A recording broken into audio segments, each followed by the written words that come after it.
ರೈತರ ವಿರೋಧದ ಮಧ್ಯೆ ಸಿಎಂ ಡಿಕೆ ಸರ್ಕಾರದ ಗಟ್ಟಿ ನಿರ್ಧಾರ. ಬಿಡದಿ ಟೌನ್ಶಿಪ್ಗೆ ರಾಜ್ಯ ಸರ್ಕಾರದಿಂದ ಅಂತಿಮ ಅಧಿಸೂಚನೆಯನ್ನ ಹೊರಡಿಸಲಾಗಿದೆ.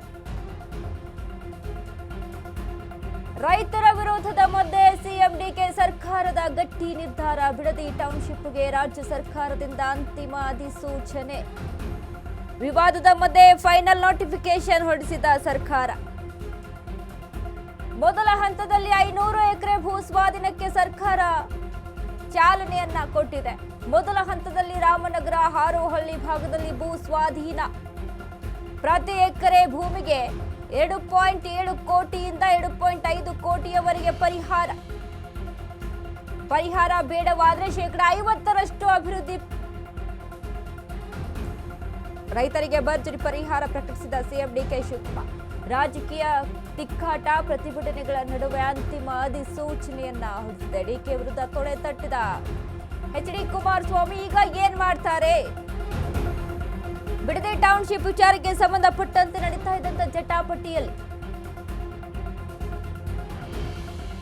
ದೇವೇಗೌಡರು ಕೂಡ ಇದ್ರ ಬಗ್ಗೆ ನಾನು ಸಿಎಂ ಹತ್ರ ಮನವಿ ಮಾಡ್ಕೊಳ್ತೀನಿ, ಸಿದ್ದರಾಮಯ್ಯ ಅವರು ಸಿಎಂ ಆಗಿ ಇದ್ದಂತ ಸಂದರ್ಭದಲ್ಲಿ ಅಂತ ಹೇಳ್ತಾರೆ. ಈ ವಿಚಾರಕ್ಕೆ ಸಂಬಂಧಪಟ್ಟಂತೆ ಬಿಡದಿ ಟೌನ್ಶಿಪ್ ವಿಚಾರಕ್ಕಾಗಿ ಭೂ ಸ್ವಾಧೀನ, ರೈತರು ಅಲ್ಲಿ ಕೃಷಿಯನ್ನ ಮಾಡ್ಕೊಂಡು ರೈತರ ಭೂಮಿಯಲ್ಲಿ ಬೆಳೆಯನ್ನ ಬೆಳ್ಕೊಂಡು ಹೇಗೋ ಇದ್ದಾರೆ, ಅವ್ರ ಹೊಟ್ಟೆ ಮೇಲೆ ಯಾಕೆ ಹೊಡಿತೀರಾ ಅನ್ನುವಂಥ ನಿಟ್ಟಿನಲ್ಲಿ ದೇವೇಗೌಡರು ಕೂಡ ಮಾತನಾಡಿದ್ರು. ಕುಮಾರಸ್ವಾಮಿ ಕೂಡ ಎಚ್ ಡಿ ಕುಮಾರಸ್ವಾಮಿ ಅವರು ಕೂಡ ಮಾತನಾಡಿದ್ರು. ಅಲ್ಲಿ ಒಂಥರ ದಂಧೆ ಮಾಡ್ಕೊಂಡ್ಬಿಟ್ಟಿದೆ, ಅದನ್ನ ಬ್ರೋಕರ್ ಕೆಲಸ ಮಾಡ್ತಾ ಇದೆ ಇಲ್ಲಿ ಅಂತ ಕಾಂಗ್ರೆಸ್ ಮೇಲೆ ಕಿಡಿಕಾರ್ತಾರೆ ಕುಮಾರಸ್ವಾಮಿ ಅವರು. ಈ ವಿಚಾರಕ್ಕೆ ಸಂಬಂಧಪಟ್ಟಂತೆ ಅಲ್ಲಿ ಆರೋಪ ಪ್ರತ್ಯಾರೋಪಗಳು, ಡಿಕೆ ಶಿವಕುಮಾರ್ ಕುಮಾರಸ್ವಾಮಿ ಮೇಲೆ ಆರೋಪ ಮಾಡುವಂಥದ್ದು, ನಿಖಿಲ್ ಕುಮಾರಸ್ವಾಮಿ ಎಂಟ್ರಿ ಕೊಡ್ತಾರೆ, ಹೀಗೆ ಹಲವಾರು ವಾದ ವಿವಾದಗಳು ನಡೆಯುತ್ತೆ. ಬಿಡದಿ ಟೌನ್ಶಿಪ್ಗಾಗಿ ಭೂ ಸ್ವಾಧೀನ. ಮೊದಲ ಹಂತದಲ್ಲಿ 500 ಎಕರೆ ಭೂಮಿ ಸ್ವಾಧೀನ ಕಾರ್ಯ. ಬಿಡದಿಯ 3 ಗ್ರಾಮಗಳು ಒಟ್ಟು 518 ಎಕರೆ ಭೂ ಸ್ವಾಧೀನ. ಬಿಡದಿ ಹೋಬಳಿಯ ಕೆಂಪಯ್ಯನಪಾಳ್ಯ, ಮಂಡಲಹಳ್ಳಿ, ಒಡೇರಹಳ್ಳಿ 3 ಗ್ರಾಮಗಳಲ್ಲಿನ ರೈತರ ಕೃಷಿ ಭೂಮಿಯಲ್ಲಿ ಈಗ ಟೌನ್ಶಿಪ್ ಪ್ಲಾನ್ ಅನ್ನ ಮಾಡ್ಕೊಳ್ತಾ ಇದ್ದಾರೆ. ಒಟ್ಟು 754 ರೈತರ ಭೂಮಿ. ರೈತರಿಗೆ ಭೂ ದಾಖಲೆ ಸಲ್ಲಿಸಿ ಪರಿಹಾರ ಪಡೆಯಲು ಸೂಚನೆಯನ್ನ ಕೊಟ್ಟಿದ್ದಾರೆ. ಪ್ರತಿ ಎಕರೆಗೆ ಕನಿಷ್ಠ 2.07 ರಿಂದ 2.5ರವರೆಗೆ ಪರಿಹಾರ ಬೇಡ ಅಂತ ಅಂದ್ರೆ 50% ಅಲ್ಲಿ ನಿರ್ಮಾಣ ಆದ ಮೇಲೆ ಅವಕಾಶವನ್ನ ಮಾಡಿಕೊಡ್ಲಾಗುತ್ತೆ.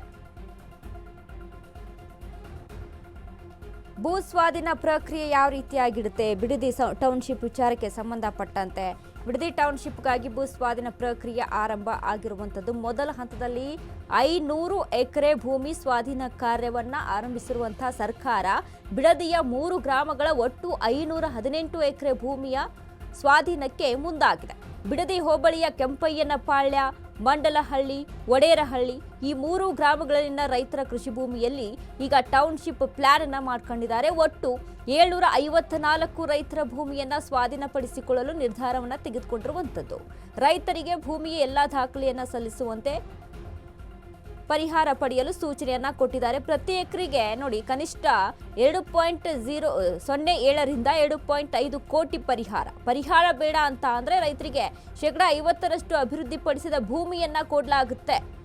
ಪರಿಹಾರ ಅಥವಾ ಅಭಿವೃದ್ಧಿಪಡಿಸಿದ ಭೂಮಿ ಪೈಕಿ ಒಂದಕ್ಕೆ ಆಯ್ಕೆ ಮಾಡ್ಕೊಳ್ಬೇಕು.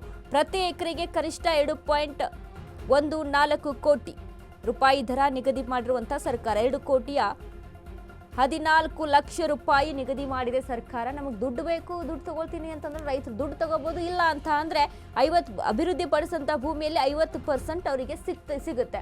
ಇದರ ಆಪ್ಷನ್ ರೈತರ ಮುಂದೆ ಬಿಟ್ಟಿದ್ದಾರೆ. ಬಟ್ ಇದಕ್ಕೆ ಆಕ್ರೋಶಗಳು ವ್ಯಕ್ತವಾಗ್ತಾ ಇತ್ತು.